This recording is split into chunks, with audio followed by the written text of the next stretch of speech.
So the story is this truck went off the road a couple months ago and the insurance has not been able to find anybody to recover it. Physics says that a 2-ton truck on a 70-degree slope without wheels is a lost cause.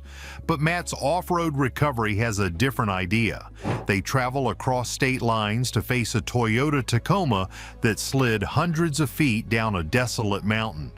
It's just right here, it's not too bad. It's not too bad, are you kidding me? It's steep, but it's not, I was expecting it clear down at the bottom, so. Wow, this is way steeper than I thought. The plan involves anchoring heavy-duty wreckers to the edge of a cliff and using a mind-boggling 4-winch setup to prevent a total disaster. The pull was working until the truck started to roll, forcing a horrifying choice. Cut it loose or be dragged over the edge with it. 4 winches and a prayer. The call came in for a Toyota Tacoma, but this was no ordinary job. The truck was in Espanola, New Mexico, a grueling 10-hour drive from their home base in Hurricane, Utah. This was already shaping up to be one of the furthest jobs they had ever undertaken. The story was a mess. A few months prior, the Tacoma had gone off a mountain road. The insurance company couldn't find a single crew willing or able to retrieve it. In that time, the abandoned truck became a target. Vandals had descended, stripping it of its wheels and tires and pillaging its parts. Then, to add insult to injury, someone had apparently pushed it even further down the treacherous mountainside, leaving it in an impossibly steep and precarious position. This job required an all-hands-on-deck approach. The convoy was a sight to behold. Matt drove Blue Steel, his heavy-duty Ford, pulling a massive gooseneck trailer carrying the heart of the operation, the custom-built heavy wrecker. Behind them, another truck towed the Morvair, Matt's legendary off-road wrecker, built on a Chevrolet Corvair chassis. The team was stacked, including Tom, Jamie, and for local expertise, they were meeting up with Colt from the popular channel Bleep and Jeep. The prep work alone was staggering. They had to buy a new set of wheels and tires for the Tacoma, sight unseen, just to have a chance of rolling it out. After a long drive and a rendezvous on New Year's Day, the crew finally headed up the mountain. The road quickly turned from smooth pavement to a steep, icy trail. They were climbing to an elevation of nearly 8,000 feet. When they arrived at the pin drop, the reality of the situation hit them like a ton of bricks. The slope was unbelievably steep, a near vertical drop littered with rocks and cacti. Down below, the battered white Tacoma sat silently. The challenge wasn't just pulling it up, it was getting down to it and preventing their own multi-ton vehicles from sliding off the cliff edge. The plan was a masterclass in improvisation and high-stakes engineering. Matt positioned the heavy wrecker perilously close to the edge. Then he had the other trucks, Smoke Show and the Morvair file in behind it.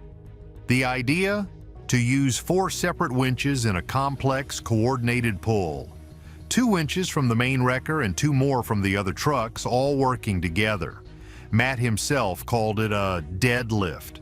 While one team prepared the rigging up top, another team had to rappel down the dangerous slope, carrying the new tires, tools, and heavy winch lines. Just getting the new tires down was a challenge. They had to be carefully rolled down the hill, narrowly missing obstacles. Down at the wreck, the team attached the winch lines to the Tacoma's rear axle. Up top, the tension mounted. Matt orchestrated the pull like a symphony conductor, calling out instructions over the radio. The plan was to use the 2 main lines to lift and the other 2 lines from the trucks further back to steer the Tacoma as it came up the hill, navigating it around trees and massive rocks. They hooked the 2 rear winches together, running a single line down the middle to create what the crew grimly dubbed the capital Y of death, a powerful central pulling point. This Y-shaped configuration of synthetic ropes was the only thing preventing a sideways slide and potential catastrophe. Everyone knew that if one of these high-tension synthetic lines snapped, It would be bad news, though much safer than a steel cable, which can whip through the air with lethal force. With everything in place, the winches whined, the lines went taut as guitar strings, and the dead truck began its slow, grinding ascent from its mountain grave. But they were far from out of the woods, as getting the truck up the first few feet revealed a whole new set of problems. Drowned in the desert. While the New Mexico Tacoma Recovery tested the limits of high-angle rigging, another legendary rescue pushed the team into a totally different element: deep water. This was the recovery of the XJ-asaurus, a heavily modified Jeep Cherokee XJ that had met a tragic fate. The Jeep had been enjoying a day of off-roading when it slid into a water-filled rock quarry, a place locals called the Quarry of No Return, and for good reason. The vehicle was completely submerged in over 30 feet of murky, cold water, sitting at the bottom of a sheer-walled pit. From the surface, you couldn't see a thing. It was a ghost, an underwater wreck that seemed impossible to reach, let alone recover. The owner was devastated, believing his prized rig was lost forever. This wasn't a simple case of being stuck in the mud, it was a full-on underwater salvage operation. For this job, Matt brought out his iconic yellow off-road wrecker, the Banana. Getting the Banana to the edge of the quarry was the first challenge, requiring careful navigation over rocky terrain. Once in position, the real head-scratcher began. How do you hook onto a vehicle you can't even see? The solution was as creative as it was risky. One of the crew members, equipped with a life vest, had to swim out into the freezing water. His mission was to dive down, locate the Jeep by feel, and somehow attach a winch line. Believe it or not, after several attempts in the murky depths, he managed to find the Jeep's bumper. He attached the hook, and the crew held their breath. The Banana's winch started to pull, and slowly the ghostly shape of the XJ-asaurus began to emerge from the dark water. The sight was incredible. Water poured from every opening as the Jeep broke the surface, its massive tires and custom roll cage caked in mud and algae. It looked like a creature from the deep. But here's the kicker. The Jeep was filled with thousands of pounds of water and mud, making it a dead weight. The Banana's winch strained under the immense load. The angle of the pull was nearly vertical, putting enormous stress on both the winch and the Jeep's frame. There was a real fear that the bumper they were pulling from could just rip off. Matt had to carefully manage the pull, letting the water drain from the vehicle in stages to lighten the load. It was a slow, painstaking process. Once the Jeep was finally dragged onto solid ground, it looked like a total loss. It was a waterlogged, muddy mess. But in a testament to its tough build and a little bit of off-road magic, the story wasn't over. After draining the fluids and doing some quick field mechanics, the team actually managed to get the XJ-asaurus running again, right there on the spot.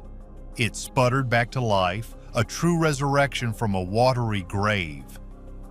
This recovery showcased a different kind of genius, not just raw power, but adaptability and a willingness to get wet and dirty. It proved that for Matt's crew, no location is truly off limits, not even the bottom of a lake. But how do they consistently pull off these miracles? It isn't just luck or grit. It's the machines themselves, each one a purpose-built monster born from decades of experience. It's not magic, it's Matt. So you're watching these unbelievable recoveries, seeing trucks pulled from cliff sides and Jeeps resurrected from watery graves, and you might be thinking, come on, how is this even real? Or is some of this staged for the camera? You scroll through the comments and see it all the time. People questioning the methods, thinking there must be an easier way. Truth be told, it's a fair question. The feats they accomplish often look more like Hollywood stunts than real-life recovery work, and it's easy to be a skeptic from the comfort of a couch. But here's the secret. It's not magic, and it's not fake. The key is a combination of decades of hard-won experience and, most importantly, some of the most unique, custom-built recovery vehicles on the planet. These aren't rigs you can just buy off a lot. They are the brainchildren of Matt himself, each one a specific answer to an impossible question he faced in the wild. Let's start with the star of many rescues, the yellow banana. At its core, it's a 1961 Chevrolet Corvair. Yes, the quirky rear-engine car that was once famously deemed unsafe at any speed.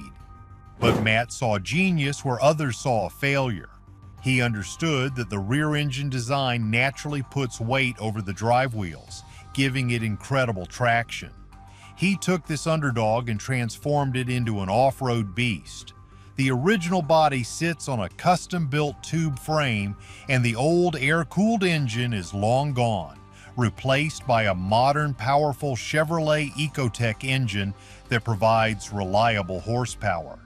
Because it's lighter and more nimble than a traditional tow truck, the Banana can go places no other wrecker would dare.